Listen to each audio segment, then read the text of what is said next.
Hello viewers, আসসালামু আলাইকুম। আজকে রেসিপি টমেটোর আলু দিয়ে ছোট মাছের হাতে মাখা। তবে আজকে রান্না সম্পূর্ণ ভিন্নভাবে করে দেখাবো। আশা করি এই রেসিপির মাধ্যমে আপনারা কিছু শিখতে পারবেন। তো চলুন শুরু করা যাক। এখানে 3টে টমেটো কুচি করে কেটে নিয়েছি। সাথে নিয়েছি একটা বড় সাইজের আলু। আলুটা আমি চিকন করে কেটে নিয়েছি।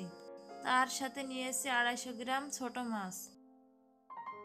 রান্না করার জন্য চুলায় একটা ফ্রাই প্যান বসিয়ে দিয়েছি। এখন দিয়ে দিচ্ছি কেটে রাখা আলুগুলো।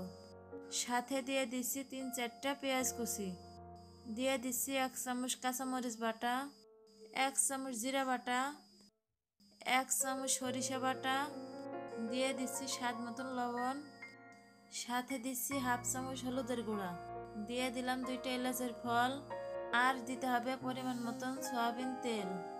এখন সবগুলো খুব ভালোভাবে নেড়ে চেড়ে মিশিয়ে নেব। নেড়ে চেড়ে আলুগুলা কষিয়ে নিতে হবে। এই জন্য দিয়ে দিচ্ছি সামান্য পরিমাণ পানি। আবারও একটু নেড়ে চেড়ে মিশিয়ে দিচ্ছি। এখন ঢেকে দেবো 3 মিনিটের জন্য। এর মধ্যে একবার ঢাকনা উঠিয়ে নেড়ে চেড়ে দেবো, তাহলে আলুটা কড়াইয়ের সাথে লেগে যাবে না। ফিরে আসলাম 3 মিনিট পর। তো ভিউয়ার্স, আলুটা আমার কষি নেওয়া হয়ে গিয়েছে। এখন দিয়ে দেবো আগে থেকে কেটে রাখা টমেটোগুলো, আর দিয়ে দেবো মাছগুলো।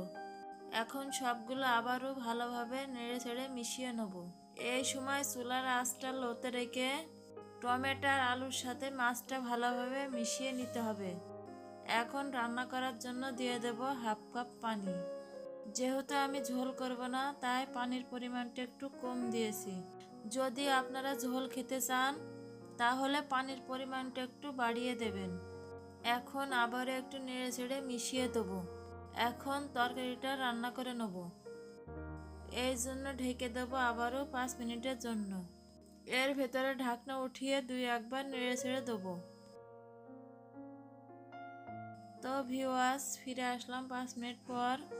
এখন আবারও একটু নেড়ে ছেড়ে মিশিয়ে নেব। ভিউয়ার্স, দেখুন তরকারির কালারটা কত সুন্দর লাগছে। আশা করি আপনারা এইভাবে বাসায় রান্না করবেন, খেতে অসাধারণ লাগবে। তো ভিউয়ার্স, হয়ে গেল টমেটো আর আলু দিয়ে ছোট মাছের হাতে মাখা। চেষ্টা করেছি অল্প সময়ে আর অল্প উপকরণ দিয়ে রান্না করে দেখানোর জন্য। আশা করি প্রতিদিনের মতন আজকের রেসিপিও আপনাদের অনেক ভালো লেগেছে। আবারও দেখা হবে নতুন কোনো রেসিপি নিয়ে। সেই পর্যন্ত সকলেই ভালো থাকুন। আল্লাহ হাফেজ।